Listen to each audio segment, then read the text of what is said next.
नमस्कार। आज हम भारतीय रैप संगीत की दुनिया में थोड़ी गहराई से बात करेंगे।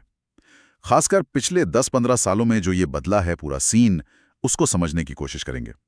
हमारे पास the dynamic history of Indian rap music के कुछ अंश हैं। देखते हैं ये सफर कैसे शुरू हुआ, कहाँ पहुंचा। तो थोड़ा पीछे चले, जैसे 90s के आखिर में और 2000 की शुरुआत में। उस टाइम बाबा सहगल जैसे नाम थे, पॉप रैप टाइप का फ्लेवर था।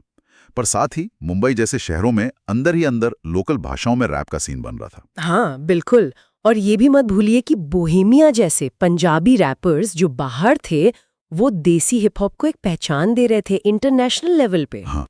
तो हाँ, वो चिंगारियां तो थीं पहले से। फिर आया वो दौर, मतलब 2011 के आसपास, जब योयो हनी सिंह की एंट्री हुई बॉलीवुड में।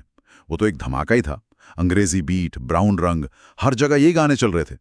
इसने रैप के लिए कमर्शियल दरवाजे तो खोल दिए, है ना? बिल्कुल। कमर्शियल एंगल से देखें तो ये बहुत बड़ा मोड़ था। हनी सिंह ने रैप को उन लोगों तक पहुंचाया जो शायद पहले हिप हॉप सुनते भी नहीं थे। लेकिन यहीं पर एक खिंचाव भी शुरू हुआ। उनके कुछ गानों के लिरिक्स को लेकर, खासकर महिलाओं के चित्रण पर काफी आलोचना हुई। हाँ, वो तो काफी सुना था। तो एक तरफ वो मेन स्ट्रीम में आ रहा था, पर दूसरी तरफ कंटेंट पर सवाल उठ रहे थे कि क्या कह रहे हैं, कैसे कह रहे हैं। सही बात है। पर क्या सब कुछ हनी सिंह की वो चमक दमक ही थी, या कहीं और भी कुछ पकड़ा था जमीन पर? आप बिल्कुल सही पॉइंट पकड़ रहे हैं। उसी वक्त आप कह सकती हैं 2014 से 2018 के बीच मुंबई की गलियों में एक बिल्कुल अलग किस्म का रैप तैयार हो रहा था। ज्यादा कच्चा, ज्यादा असली। मुंबई's फाइनेस्ट, धारावी यूनाइटेड, फिर गली गैंग, ये सब क्रूज आ रहे थे। अच्छा। यहाँ पर आवाज की सच्चाई, मतलब ऑथेंटिसिटी, वो सबसे जरूरी थी। मतलब वो रैप जो सीधे जिंदगी से निकल रहा था, अपने आसपास की बातों से। हाँ बिल्कुल। जैसे डिवाइन और नेजी, उन्होंने हिंदी में स्ट्रीट रैप को एक तरह से आवाज दी। उनके गाने गरीबी की बात करते थे, पुलिस की सख्ती की, रोज के स्ट्रगल की। उनका गाना मेरे गली में, वो सिर्फ एक गाना नहीं रहा, वो एक एंथम बन गया। उसने कहा कि भाई हमारी कहानी भी सुनो।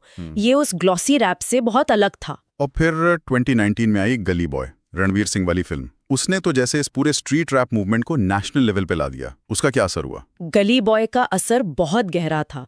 वो सिर्फ म्यूजिक की बात नहीं थी, वो एक कल्चरल शिफ्ट था।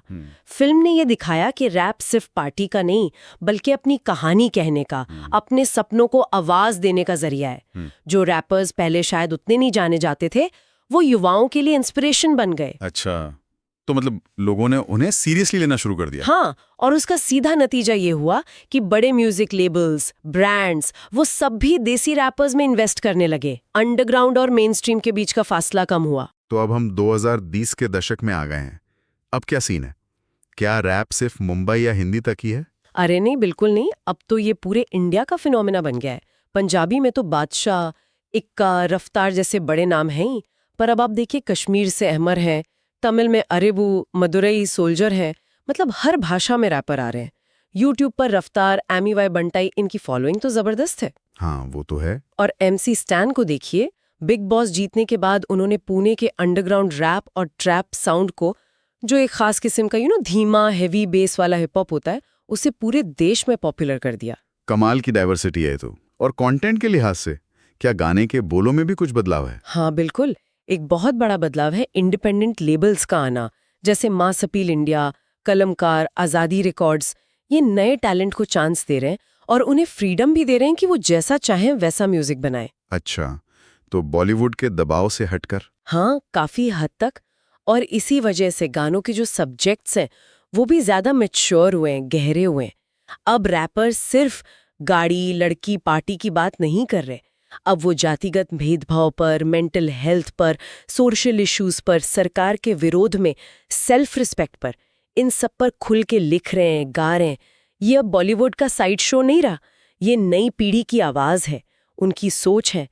तो अगर हम देखें तो भारतीय रैप ने एक लंबा सफर तय किया है, बॉलीवुड के एंटरटेनमेंट से शुरू होकर आज ये देश भर के युवाओं के लिए खुद को एक्सप्रेस करने का, अपनी पहचान बनाने का, और हाँ, कभी कभी प्रोटेस्ट करने का भी एक ताकतवर जरिया बन गया है।